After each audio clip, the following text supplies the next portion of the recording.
નમસ્કાર ગુજરાતની જનતા, જગાડવા માટે ફરી આવી ગયો છું. ઘણીવાર આપણે ઊંઘી જઈએ છીએ. મેં અગાઉ પણ કહ્યું હતું કે સ્માર્ટ ચીટરો લાયા છે, સ્માર્ટ મીટર. અને આ સ્માર્ટ ચીટરોના સ્માર્ટ મીટર માટે મેં એક આરટીઆઈ કરી હતી. આરટીઆઈ કરી તો એનો જવાબ તો ગોળ વાર્તા કરતા છેલ્લે એવો અંત આવ્યો હમણાં કે મને આખા ગેજેટ આપ્યા. એક બાજુ ઘણી જગ્યા ચાલે છે કે કમ્પલસરી સ્માર્ટ મીટર નથી અને ક્યાંક સ્માર્ટ મીટરો લગાવવા માટે રાતોરાત કનેક્શનો કાપીને લગાઈ જાય છે. ઝઘડા બબાલો તમે સોશિયલ મીડિયા પર જોઈએ અને મીડિયામાં પણ જોઈએ. હવે તમને પૂછવા માંગુ છું કે આ લોકો સ્માર્ટ સિટી બનાવવાના બણગા ફૂંકતા હતા. સ્માર્ટ સિટી તો આમનાથી બની નહીં. સ્માર્ટ સિટીના નામે તો ભ્રષ્ટાચાર કર્યો, ઘોર ખોદી નાખી ગમે તે. પણ હવે એ સ્માર્ટ સિટી સાઈડમાં રહી અને કોર્પોરેટ સેક્ટરના ઘણા મળતિયાઓ સાથે મળીને સ્માર્ટ મીટર લાયા. સ્માર્ટ મીટરના ટૂથમાં જબરદસ્તી મીટરો નાખે. હવે સિટીમાંથી બબાલો ઉગરી હવે ગામડાના લોકોને ગભરાવવા માટે ગામડામાં ઘૂસી છે. સ્થાનિક સ્વરાજની ચૂંટણી આવી રહી છે, જિલ્લા પંચાયત, તાલુકા પંચાયત, કોર્પોરેશન, નગરપાલિકાની. ગજનીના બનશો. દેશના ને એવા ઘણા બધા દેશભક્તિની વાર્તાઓ કરીને તમને ગુમરાહ કરવામાં આવશે. તમને ખોટી વાતો અને તમને ખોટી ચર્ચાઓ કરવામાં આવશે. પણ શું સ્માર્ટ સિટી સાઈડમાં રહીને આ સ્માર્ટ ચીટરો સ્માર્ટ મીટર લઈને આવ્યા, તમારા ઘર સુધી ઘૂસી ગયા. બાટલાની હાલત તો ખબર જ છે. પેટ્રોલ અને તેલ પણ જાણો જ છો. શિક્ષણમાં તમારા ઘરે ફી ભરવાની વ્યવસ્થા શું છે એ પણ તમે સારી રીતે જાણતા હશો. ભારત માતા કી જે વંદે માતરમનો નારો કહે છે ને બીજી બાજુ કોર્પોરેટ સેક્ટરની દલાલી કરીને તમારી પર મોંઘવારીનો કોયડો ચલાવે. ઠીક છે, આ બધી બાબતો ચાલ્યા કરવાની, કારણ કે આપણે ગજની છે, ભૂલી જઈએ છીએ, આપણે જાગતા નથી. અને વાત રહી હિન્દુની, તો આ સ્માર્ટ મીટર હિન્દુઓના જ ઘરે લાગે છે.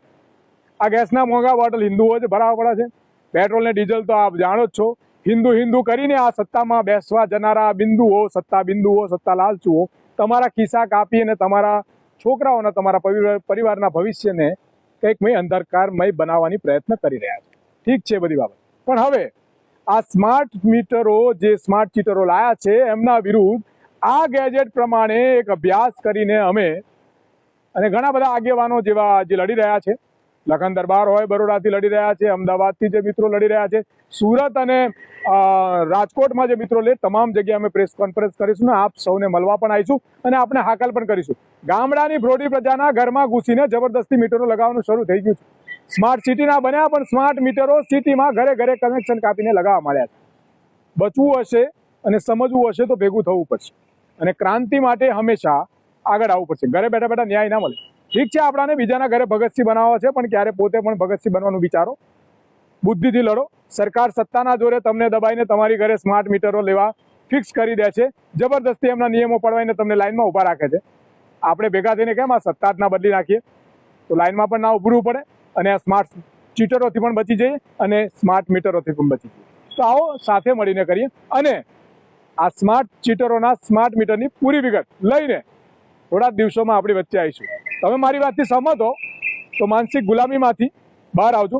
અંત અને ફૂટ ભક્તોની ચિંતા નહીં, જે કોમેન્ટ કરે, પણ જે સાચો ભારતીય છે, દેશભક્ત છે, એકવાર જાતિ, ધર્મ, પ્રાંત અને પાર્ટીની કટ્ટરતાથી બહાર આવીને, જો હું ખોટું નથી બોલતો ને, સાચું બોલતો હોઉં તો સપોર્ટમાં કોમેન્ટમાં જરૂર આવજો. પછી મળીશું રોડ પર, વિસ્તારમાં અને ગલીમાં. કેમ કે સત્તાના જોરે દબાઈને આ સત્તા લાલચુઓ જો આપણાને લૂંટવા, ગભરાવા અને દબાવ આવતા હોય તો સત્તા બદલવાની તાકાત પણ જનતા રાખે છે. ભાન પણ કરાવવું પડશે. જાગો જનતા, જાગો. ભારત માતા કી જય. વંદે